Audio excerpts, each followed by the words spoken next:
Number 5 سورۃ المائدہ آیت number 83 تفسیر کہ وَإِذَا سَمِعُوا مَا أُنزِلَ إِلَى الرَّسُولِ، اور جب وہ سنتے ہیں اس چیز کو جو رسول اللہ صلی اللہ علیہ وسلم کی طرف نازل کی گئی ہے. یہ تیسری وجہ ہو گئی.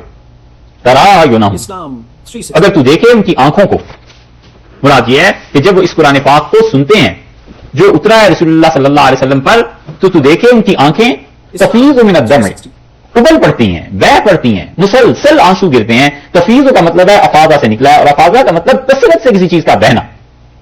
جیسے فوارہ ہوتا ہے اس کے لیے استعمال ہوتا ہے کہ مسلسل پانی بہتا رہے. کسی کو چوٹ لگ جائے تو کہتے ہیں اس کا خون مسلسل بہتا رہا.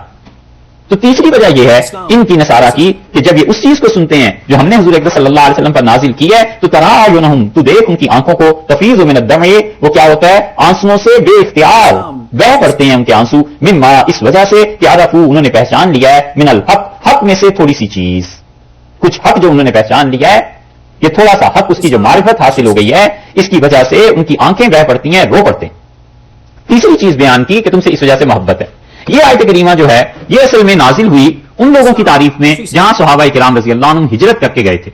ہجرتیں ہوئی ہیں 2، اور پہلی ہجرت ہوئی ہے حبشہ کی 5 ہجری میں، جب حالات بہت زیادہ شدید ہو گئے اور کافروں نے ہر طرف سے مسلمانوں کو گھیرنا شروع کیا مکہ مکرمہ میں، اور بہت تکالیف عام ہو گئیں. تو رسول اللہ صلی اللہ علیہ وسلم نے ایک دن فرمایا کہ میں نے سنا ہے حبشہ میں، جسے اب ایتھوپیا کہتے ہیں، ارشاد فرمایا کہ وہاں پر ایک بادشاہ ہے نجاشی، اور وہ بڑا انصاف پسند ہے، تو تم اس کے ملک میں چلے جاؤ.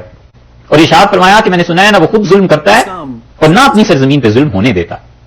یہ ہے خوبی کہ انسان حکمرانی کے درجے میں جب پہنچے تو ظلم کو روکے، کیونکہ جب ظلم کو ختم کرے گا تو کوئی بھی دین، کوئی بھی نظریہ امن کے حالات میں پھیل سکتا ہے. اور اسلام جیسی چیز، اسے تو چاہیے ہی امن، اسے تو چاہیے ہی ایسی آب و ہوا جہاں پر کوئی کسی قسم کا شور، شر اور فساد نہ ہو. اسلام خود بخود پھیلے گا. تو آپ نے فرمایا میں نے اس کے متعلق سنا ہے، اور اب حالات زیادہ سخت ہو گئے ہیں اور تم لوگ ہجرت کر جاؤ. یہ وہ دور ہے جب حضرت عمر رضی اللہ عنہ بھی مسلمان ابھی تک نہیں ہوئے تھے، اور صحابہ کرام رضی اللہ عنہ کی تعداد تھوڑی تھی، اور یہ مکہ والے کسی کو بھی مسلمان کو دیکھتے تھے اور پکڑ کے اسے مارنا شروع کر دیتے تھے. کسی کو بھنک بھی پڑ جاتی تھی کہ یہ مسلمان ہو گیا ہے تو بلا تکلف اس کو آگ پر لٹا دیتے تھے، اس کے سینے پہ بھاری پتھر رکھ دیتے تھے. یہ سب کچھ اس مکہ مکرمہ میں ہو رہا تھا، اور رسول اللہ صلی اللہ علیہ وسلم فرماتے تھے صبر کرو. یمن سے آئے تھے یہ لوگ، حضرت عمار رضی اللہ عنہ، اور حضرت عمار رضی اللہ عنہ کو اسی زمانے میں یہ نوجوان تھے 19-20 برس کے، اور ان کے سامنے ہی ان کے والد کو مارا گیا، ان کی والدہ کو مارا گیا. سمیہ ان کی والدہ تھی، اور ابو جہل نے ایک نیزہ انہیں مارا اور ایسی جگہ جا کے لگا کہ جسم سے آر پار ہو گیا، اور وہ تڑپ گئی، وہیں پہ ختم ہو گئی، شہید ہو. اور انہی کے والد حضرت عمار رضی اللہ عنہ کے والد یاسر تھے، اور یاسر کو انہوں نے آگ پہ لٹا دیا اور ان کے سینے پہ پتھر رکھ دیا اور گرم ریت ان پر پھینکتے تھے. اور حضرت عمار رضی اللہ عنہ کو اتنی ڈبکیاں دی پانی میں کہ گویا ایک طرح سے بے ہوش ہو گئے اور اٹھا کر پھینک دیا. رسول اللہ صلی اللہ علیہ وسلم گزر رہے تھے اور حضرت عمار رضی اللہ عنہ نے کہا اللہ کے رسول یہ سب کیا ہو رہا ہے؟ تو آپ نے فرمایا اصبروا علی یاسر، یاسر کی اولاد صبر کرے، موعدکم الجنہ، میرا وعدہ ہے تم سے جنت. ان سارے حالات میں کوئی سہارا نہیں تھا مسلمانوں کا، اور رسول اللہ صلی اللہ علیہ وسلم کے لیے حضرت ابو طالب تھے، اور ابو طالب کا جب انتقال ہوا ہے تو پھر حالات اور شدید ہوئے ہیں، مگر وہ ہوا ہے 2 سال کے بعد. تو ان حالات میں آپ نے کہا تم چلے جاؤ. ہجرت کرنے کے لیے سب سے پہلے 11 یا 10 آدمی نکلے ہیں، صحیح روایت میں 11 کا تذکرہ آتا ہے، اور ان میں خود رسول اللہ صلی اللہ علیہ وسلم کی صاحبزادی حضرت رقیہ اور حضرت عثمان رضی اللہ عنہما جو داماد تھے یہ گئے. اور رسول اللہ صلی اللہ علیہ وسلم نے فرمایا حضرت لوط علیہ الصلوۃ والسلام کے بعد یہ پہلی ہجرت ہے جو کسی نے کی. اور یہ 11 آدمی جب پہنچے ہیں وہاں پر تو کفار مکہ کو پتہ چل گیا. پھر آہستہ آہستہ کر کے یہ نکلے ہیں اور 82 آدمی ہو گئے وہاں، اور بڑی طویل مدت گزاری ہے انہوں نے. حضرت جعفر رضی اللہ عنہ بھی چلے گئے تھے، حالانکہ حضرت جعفر رضی اللہ عنہ وہ آدمی تھے جنہیں مکہ میں کوئی کچھ نہیں کہہ سکتا تھا. حضرت ابو طالب کے بیٹے تھے، حضرت علی رضی اللہ عنہ کے بھائی تھے، تو ان کی خاندانی ساکھ بڑی مضبوط تھی. خود رسول اللہ صلی اللہ علیہ وسلم کی بھی خاندانی ساکھ چونکہ مضبوط تھی، اور جو ان کے ہاں نظام تھا ایک دوسرے کو پناہ دینے کا، اس پناہ کا نظام بڑا زبردست تھا. اس میں تھے رسول اللہ صلی اللہ علیہ وسلم بھی، اور ابو طالب اور یہ حضرت علی رضی اللہ عنہ کا خاندان، یہ سب کی پناہ حاصل تھی رسول اللہ صلی اللہ علیہ وسلم کو. اس لیے ابو طالب کا جب انتقال ہوا ہے تو ابو لہب نے پناہ دینے سے انکار کر دیا، اور اس وقت رسول اللہ صلی اللہ علیہ وسلم چلے ہیں کہ طائف جاؤں اور وہاں کسی کی پناہ مل جائے. اور یہ بڑی تاریخ میں عجیب چیز ہے جس کو مسلمان جو مورخین ہیں انہوں نے اس پہ غور نہیں کیا. کم لوگوں کا دماغ اس طرف گیا ہے، مگر مکہ کے حالات یہی تھے کہ قبائلی نظام میں بغیر پناہ کے آدمی چل نہیں سکتا تھا. طائف والوں نے بھی پناہ نہیں دی. پھر رسول اللہ صلی اللہ علیہ وسلم لوٹے ہیں تو آپ کے والد محترم کے ایک دوست تھے، انہوں نے پناہ دی اور مکہ مکرمہ میں لائے. تو جب پناہ ساری ختم ہو گئی تو پھر تو مدینہ منورہ ہجرت ہونی تھی، اور خاندانی ساکھ چونکہ مضبوط تھی اس لیے براہ راست رسول اللہ صلی اللہ علیہ وسلم پہ ہاتھ ڈالنا آسان نہیں تھا. حدیث میں آیا کہ آپ صفا پہاڑی کے پاس سے گزر رہے تھے تو ابو جہل مل گیا. اور ابو جہل نے رسول اللہ صلی اللہ علیہ وسلم کو بہت ہی برا بھلا کہا، بہت خراب الفاظ استعمال کیے آئے ہیں کتابوں میں وہ، اور نبی کریم صلی اللہ علیہ وسلم خاموشی سے گزر گئے۔ اتنے میں حمزہ رضی اللہ عنہ آ گئے، اور وہ حضرت صلی اللہ علیہ وسلم کے ہم عمر تھے، اور کسی عورت نے انہیں بتایا کہ تمہارے بھتیجے کے ساتھ ابھی یہ ہوا ہے، ابو جہل نے یوں کہا۔ تو حمزہ رضی اللہ عنہ کہاں کسی سے ڈرنے والے تھے، انہوں نے دیکھا وہ شکار کر کے آ رہے تھے، اور وہ چلے گئے ابو جہل کی اس مجلس میں، اور انہوں نے اپنی کمان جو تھی وہ سب کے سامنے اس کے سر پہ دے ماری، اس کا سر پھٹ گیا، اور کہنے لگے کہ تمہاری یہ ہمت ہوئی ہے کہ تم میرے بھتیجے کے متعلق ایسے الفاظ کہہ کے آئے ہو، تمہیں پتا نہیں ہے کہ وہ اس کا خون کون سا، یعنی مطلب مراد یہ کہ کس قبیلے سے تعلق رکھتا ہے۔ تو ابو جہل کچھ نہیں کر سکا، اور اس نے کہا بس کسی نے اتنا کہ حمزہ کیا تم بھی ان کی طرف ہو گئے؟ انہوں نے کہا ہاں میں ہو گیا ہوں صحابی، اور رسول اللہ صلی اللہ علیہ وسلم کے پاس آ کے اسلام انہوں نے قبول کیا۔ ان تمام چیزوں کے باوجود مسلمانوں کو کوئی رکھنے کے لیے تیار نہیں تھا۔ حضرت ابو ذر غفاری رضی اللہ عنہ جیسے آدمی کہتے ہیں کہ حضرت علی رضی اللہ عنہ کا یہ حال ہو گیا تھا کہ میں ان کے گھر میں چھپ گیا، اور انہوں نے مجھ سے کہا کہ میں تمہیں لے چلتا ہوں رسول اللہ صلی اللہ علیہ وسلم کے پاس، تم اسلام قبول کر لینا، مگر دیکھو میرے ساتھ مت چلنا، انہیں اگر شبہ بھی ہو گیا نا کہ تم مسلمان ہو گئے ہو تو تمہارے خون کر دیں گے، زندہ نہیں چھوڑیں گے۔ اور اس کی علامت یہ ہے کہ جب مجھے خطرہ محسوس ہوا تو میں زمین پہ جھک کے اپنا جوتا ٹھیک کرنے لگوں گا، تو تم رکنا نہیں، تم میرے پاس سے گزر جانا۔ ان حالات میں ہجرت ہوئی ہے، تو 11 آدمی یہ گئے، پھر 82 آدمی ہو گئے۔ حضرت جعفر رضی اللہ عنہ جیسا انسان جس کے والد حضرت ابو طالب تھے، عبد المطلب جن کے دادا تھے، اس کے باوجود کوئی پناہ نہیں ہوئی اور سنوائی نہیں ہوئی کافروں کے، یہ سب ہجرت پہ مجبور ہوئے۔ جب وہاں پہنچے تو اہل مکہ کو خبر ہو گئی۔ انہوں نے کہا، ایک صحابیہ رضی اللہ عنہ خود کہتی تھی کہ میں جب حبشہ کی طرف ہجرت کر کے جا رہی تھی تو میرے شوہر مجھ سے پہلے چلے گئے تھے، اور میں نے اپنے گھر میں سے باقی سامان گدے پر رکھا باندھا، اور اس پہ خود بھی بیٹھ گئی، اور میں گدے کو چلانے لگی کہ یہ جدہ چلا جائے گا، وہاں ساحل سے ہم چلے جائیں گے۔ تو راستے میں عمر مجھے مل گئے، اب مجھے جانتے تھے، کہنے لگے کہاں جا رہی ہو؟ میں نے کہا جہاں میرے شوہر گئے۔ کہ تمہارے شوہر کہاں گئے ہیں؟ میں نے کہا وہ ہجرت کر گئے ہیں۔ ان کا کیوں ہجرت کر گئے ہیں؟ تو میں نے کہا عمر تم لوگ ہمیں زندہ جو نہیں رہنے دیتے، تم نے اس خدا کے شہر میں، اس گھر جہاں خدا کا گھر ہے، اس زمین کو ہم پہ تنگ کر دیا، ہم لوگ کہاں جائیں؟ تو حضرت عمر رضی اللہ عنہ کو یہ خاتون، ان کا خاندان بڑا اثر تھا ان کا، تو حضرت عمر رضی اللہ عنہ کی بات بڑی لگی دل کو، اور انہوں نے اپنے چہرہ مبارک کو ایک طرف کر لیا اور آنسو آ گئے آنکھوں میں اس ظلم پہ جو یہ سب مچائے ہوئے تھے، اور اس وقت حضرت عمر رضی اللہ عنہ بھی تھے بیچ میں۔ تو یہ خاتون کہتی ہیں صحابیہ رضی اللہ عنہ کہ میں اپنے شوہر سے جب ملی تو انہوں نے کہا کوئی چیز، راستہ کیسا، سفر کیسا گزرا؟ میں نے انہیں بتایا، تو میں نے انہیں کہا کہ خطاب کا بیٹا عمر بھی ملا تھا۔ تو انہوں نے کہا تمہیں کچھ کہا تو نہیں اس نے؟ میں نے کہا نہیں، میں نے ایسے ایسے بات کی تھی اور میں نے اس کی آنکھوں میں آنسو دیکھے۔ تو اس نے کہا اللہ کی قسم، وہ جو خطاب کے گھر میں گدھا بندھا ہوا ہے نا، وہ اسلام قبول کر سکتا ہے، اس شخص کے دل میں نرمی نہیں ہو سکتی مسلمانوں کے لیے۔ وہ کہتی تھی میرے شوہر نے کہا کہ یہ کبھی مسلمانوں کے لیے نرم نہیں ہو سکتا۔ میں نے کہا نہیں، میں نے خود آنسو دیکھے۔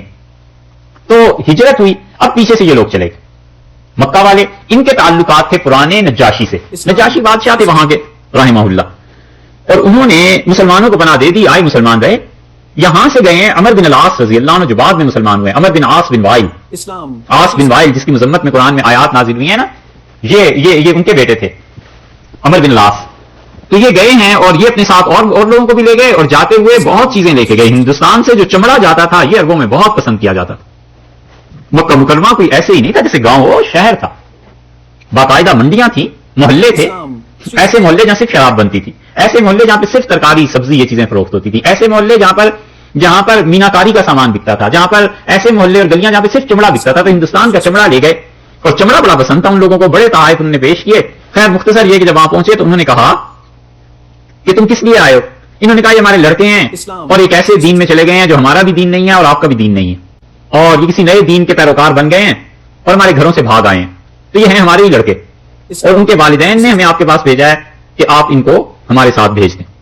نجاشی کے جو وزیر تھے 2-3 کھڑے ہوئے، انہوں نے کہا بالکل ٹھیک ہے، انہیں دے جانا چاہیے، لڑکوں کو ان کے حوالے کرو۔ تو نجاشی بادشاہ جو تھا بڑا سمجھدار ٹھنڈے مزاج کا، اس نے انہیں روک دیا، اس نے کہا ایسی بات نہیں ہے، یہ لوگ بھاگ کے ہمارے ملک میں آئے ہیں، کیوں آئے ہیں ان سے بھی تو پوچھو۔ تو اس نے کہا بلاؤ انہیں، اور جو گئے ہیں وہ حضرت جعفر رضی اللہ عنہ تھے، اور حضرت جعفر رضی اللہ عنہ نے بہت عقل کی باتیں ان کے سامنے کی۔ حضرت جعفر رضی اللہ عنہ پیش ہوئے اور انہوں نے کہا کہ بادشاہ بات یہ ہے کہ ہم اس دین پر عمل کرتے تھے جو ایسا ہے ایسا ہے ایسا ہے، اور پھر اللہ نے اپنے نبی صلی اللہ علیہ وسلم کو ہمیں بھیجا اور انہوں نے ہمیں بتایا کہ خدا کے ساتھ کیسے تعلق رکھنا ہے، رشتوں کی حرمت کیسے قائم ہوتی ہے، شراب کیسے حرام ہے، کیا کیا چیزیں ہیں، اور ہمارے نبی صلی اللہ علیہ وسلم اس خاندان سے ہیں کہ یہ سب لوگ ان کو جانتے ہیں اور وہ ہمارے ہی اپنے آدمیوں میں سے۔ نجاشی نے جب یہ چیزیں سنی تو اس نے انہیں تو جواب دے دیا، اس نے کہا یہ سب کچھ سچ ہے، تو یہ تو بہت اچھا دین ہے جو تمہارا ہے، اور یہ بتاؤ کہ تمہارے نبی صلی اللہ علیہ وسلم پہ کوئی چیز نازل بھی ہوتی ہے؟ انہوں نے کہا نازل بھی ہوتی ہے۔ تو اس نے کہا بس ٹھیک ہے، پھر تم لوگ رہو امن اور اطمینان سے میرے ملک میں، تمہیں کوئی نہیں نکالتا۔ اور اس نے اشارہ کیا کہ ان کے تحفے انہیں واپس کرو اور ان کو جائیں۔ اور نجاشی پر یہ بھی اثر تھا کہ رسول اللہ صلی اللہ علیہ وسلم کے پردادا جو تھے نا ہاشم، یہ کسی زمانے میں ان لوگوں سے جا کے معاہدہ کرائے تھے تجارتی، یہ خیر سیرت کا موضوع ہے۔ اس میں تو اتنا وقت بھی نہیں کہ بیان کریں. تو انہیں وہ پرانے معاہدے یاد تھے. پھر اسے یہ بھی پتا تھا چل گیا کہ یہ اسی ہستی کا پرپوتا ہے, کیونکہ ہاشم کے بیٹے تھے عبد المطلب اور ان کے بیٹے تھے عبداللہ اور ان کے صاحبزادے حضور اقدس صلی اللہ علیہ وسلم تھے. تو انہیں اس معاہدے کا بھی خیال آیا. یہ سب چیزیں مسلمانوں کے لیے راہ ہموار ہو گئی. آخری تیر جو اس ترکش کا سب سے زہریلا تھا چلا سکتے تھے, انہوں نے کہا صاحب آپ ہمیں تو بھیج رہے ہیں مکہ واپس, لیکن ان سے پوچھیں یہ آپ کے نبی, آپ کے خدا کے بارے میں یعنی حضرت عیسیٰ علیہ السلام کے بارے میں کیا کہتے ہیں. یہ ان کو بھی نہیں مانتے. انہوں نے حضرت جعفر رضی اللہ عنہ کو روک لیا اور انہوں نے کہا تمہارا کیا خیال ہے مسیح علیہ السلام کے متعلق.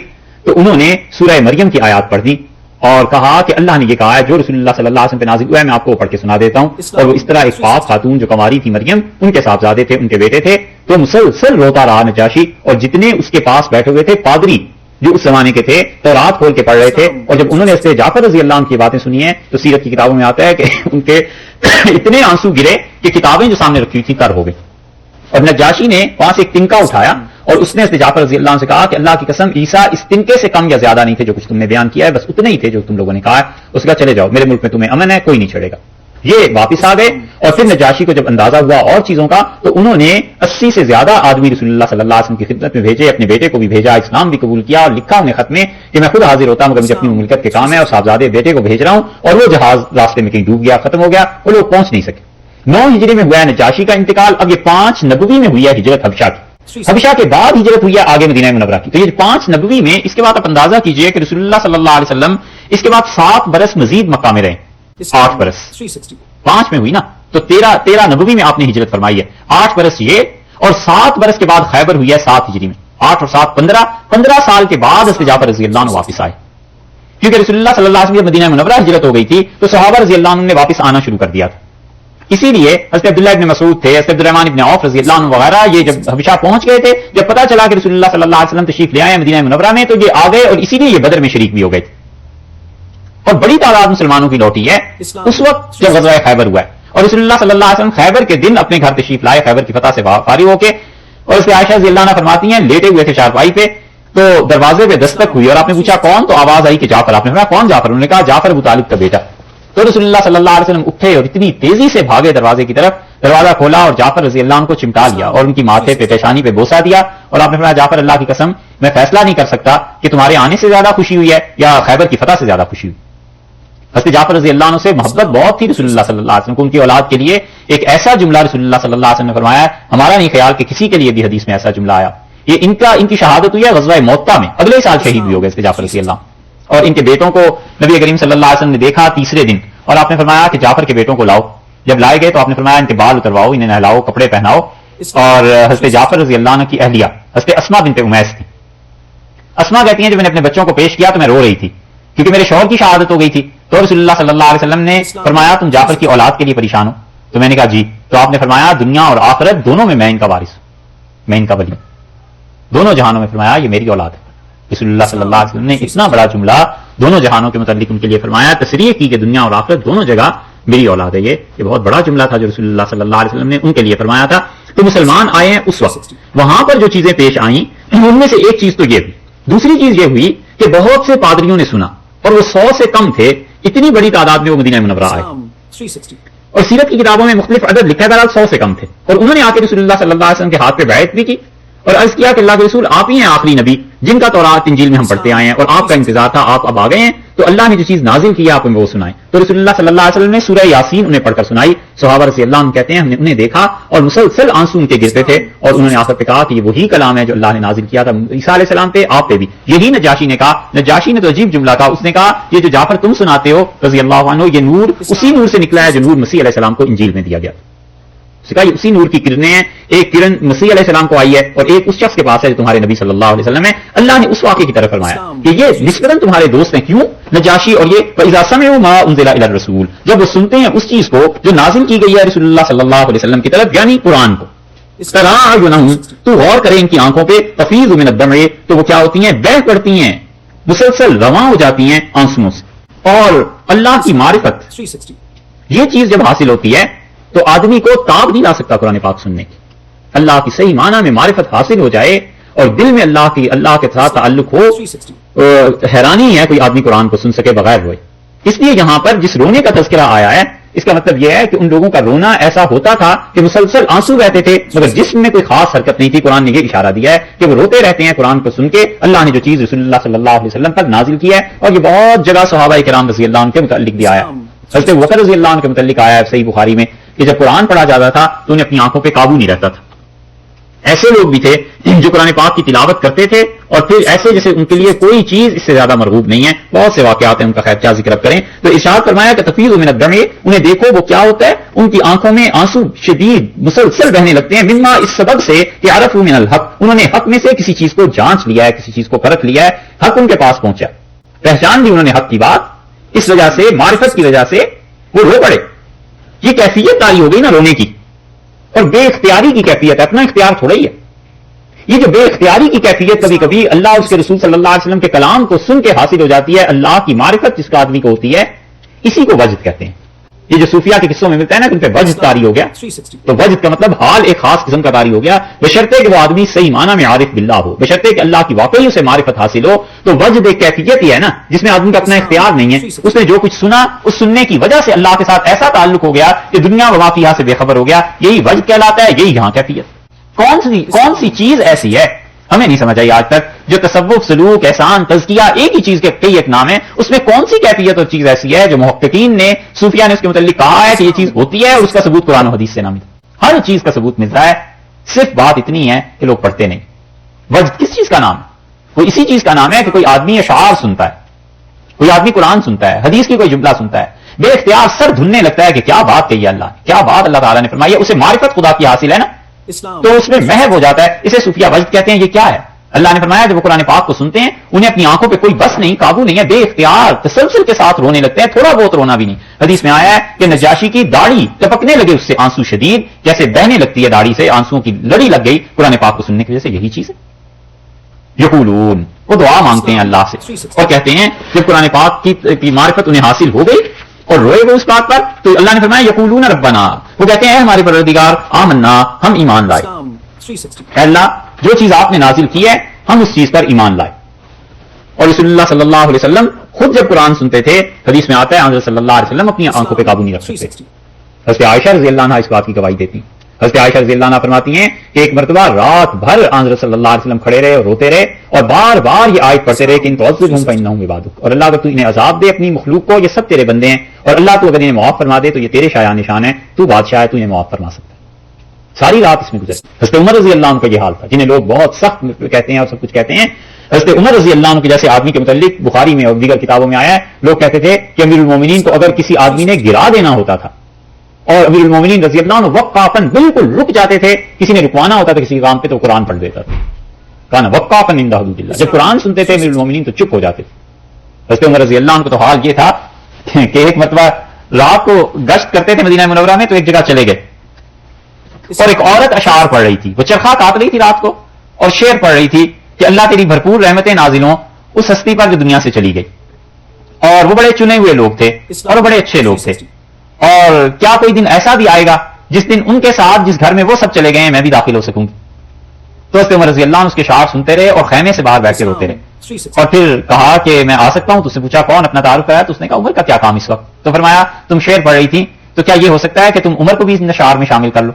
تو اس نے کہا اب 5 مصرے اس نے پڑھے اور 6واں مصرع اس نے لگایا, اور اسے کہا وہ عمر, اور اللہ عمر بھی کیا اس جگہ داخل ہو جائے گا جہاں تیرے وہ پاک بندے جو چلے گئے ان کے ساتھ مل جائے گا. تو اس پہ عمر رضی اللہ عنہ کے متعلق آتا ہے وہ روئے اس پہ اتنا کہ بیمار پڑ گئے, اور رسول اللہ صلی اللہ علیہ وسلم کی یاد کا اتنا ان پہ اثر تھا کہ لوگ ان کی عیادت کو آتے رہے کہ کیا ہو گیا امیر المومنین کو. تو دل تو اندر سے ایسے ہی ہوتے ہیں. تو یہ چیز ہے, اس لیے اللہ نے فرمایا جب انہوں نے حق کو پہچان لیا اب دعا مانگتے ہیں, کہتے ہیں ربنا آمنا, اے پروردگار ہم ایمان لائے, فاکتبنا, ہمیں بنا دے, فاکتبنا, ہمیں لکھ لے, کہاں پر, مع شاہدین, ماننے والوں کے ساتھ. اے پروردگار جو تجھے مانتے ہیں نا ان ماننے والوں میں ہمیں بھی لکھ لے, کیونکہ ہم نے اس بات کا اقرار کر لیا کہ یہ قرآن سچا ہے, حضور اکبر صلی اللہ علیہ وسلم تیری طرف سے آئے ہیں. اے پروردگار ہم ان سب چیزوں پر ایمان لائے ہیں. ایک کتاب بنا دینا, کتاب کا مطلب رکھ دینا, کسی چیز کو تیار کر دینا. تو پروردگار ہم ایمان لائے, ہمارا حصہ یا ہمیں تو رکھ دے ان میں سے جو شاہدین ہیں, جو گواہی دینے والے ہیں. خدا بندہ ان گواہوں کے ساتھ ہمیں بھی رکھ لے, ماننے والوں کے ساتھ ہمیں بھی رکھ لے.